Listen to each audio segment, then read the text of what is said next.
Bismillahirrahmanirrahim. Alhamdulillah wassalatu wassalamu ala Rasulillah wa ala alihi wa sahbihi wa mawala. Pada kesempatan kali ini saya akan membawakan suatu kisah yang berjudul Seseorang Sahid di Atas Sajadah. Kisah ini diawali dari seorang ulama sufi yang tinggal di daerah Marwa, termasuk wilayah Basrah. Siapakah ulama sufi itu? Ulama sufi itu bernama Mansur bin Ammar. Suatu ketika Mansur bin Ammar melaksanakan ibadah haji. Dalam perjalanannya itu ia singgah dan tinggal di Kufah beberapa waktu lamanya. Suatu malam Mansur bin Ammar keluar dari penginapannya dan berjalan menyusuri jalan yang gelap. Tiba-tiba dari suatu rumah ia mendengar suara seseorang sedang bermunajat, suara seseorang sedang berdoa. Di dalam doanya terdengar suara, "Ya Rabbi, demi keagungan dan kebesaran-Mu, sungguh aku berbuat maksiat itu bukanlah kumaksudkan untuk menentang-Mu, dan bukan juga karena kebodohanku akan hukum-hukum syariat-Mu, tetapi semua itu terjadi karena kesalahanku, karena kelengahanku, karena aku telah mengandalkan kemurahan-Mu akan menolong keadaanku. Ya Rabbi, betapa bodohnya aku telah berbuat maksiat ini, tetapi terimalah hujahku, pengakuanku dan alasanku, karena jika tidak kesedihan yang panjang akan selalu menyiksaku." Lantas Ibnu Ammar menunggu beberapa saat lamanya, tetapi tidak terdengar lagi lanjutan munajat itu, tidak terdengar lagi doa-doa itu. Setelah itu ia membaca cukup keras, cukup lantang, sekiranya bisa didengar oleh orang yang munajat tersebut, oleh orang yang berdoa tersebut. Ya ayyuhalladzina amanu qu anfusakum wa ahlikum nara wa quduhan nasu wal hijarah 'alaiha malaikatun ghiladun shidadun la ya'sunallah ma amarahum wa yaf'aluna ma yu'marun. Ayat tersebut terdapat pada Al-Quran surat At-Tahrim ayat 6 yang artinya adalah, "Wahai orang-orang yang beriman, peliharalah dirimu dan keluargamu dari api neraka yang bahan bakarnya adalah manusia dan batu.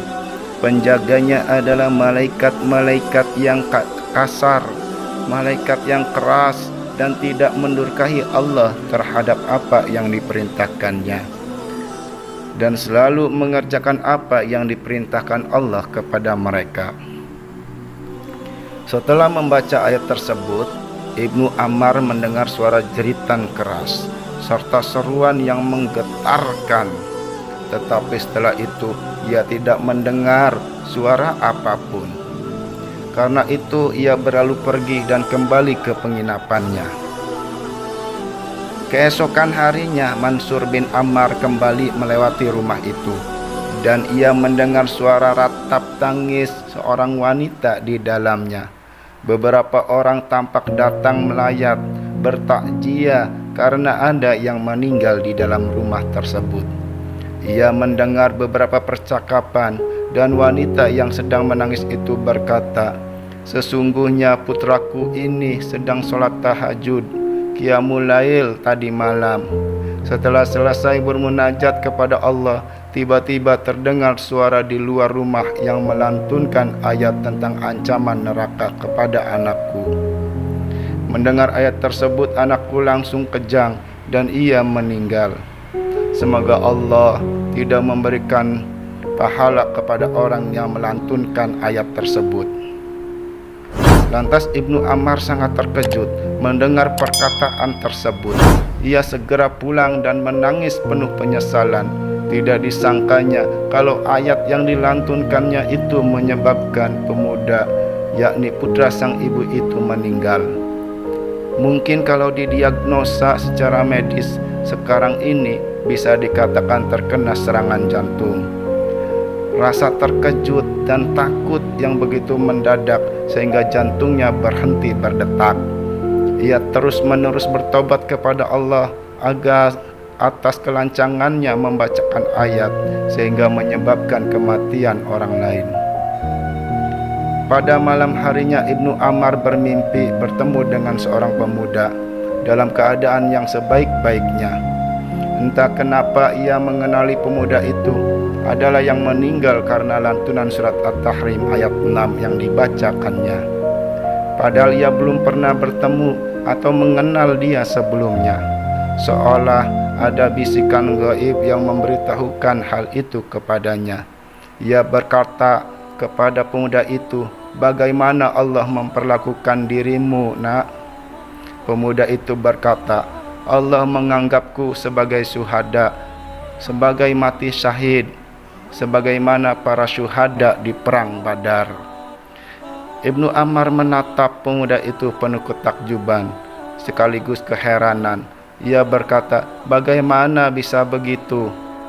Pemuda itu berkata, "Para syuhada perang Badar itu ditebas oleh pedang-pedang orang kafir sehingga tewas. Sedangkan aku tewas ditebas oleh pedang Allah yang Maha Pengampun." Setelah mimpinya itu segeralah Mansur bin Ammar terbangun. Ia tidak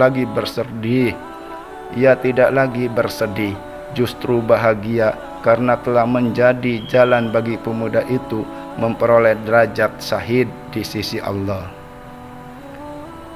Mudah-mudahan kita bisa mengambil hikmah dari kisah syahidnya di atas sajadah ini. Wassalamualaikum warahmatullahi wabarakatuh.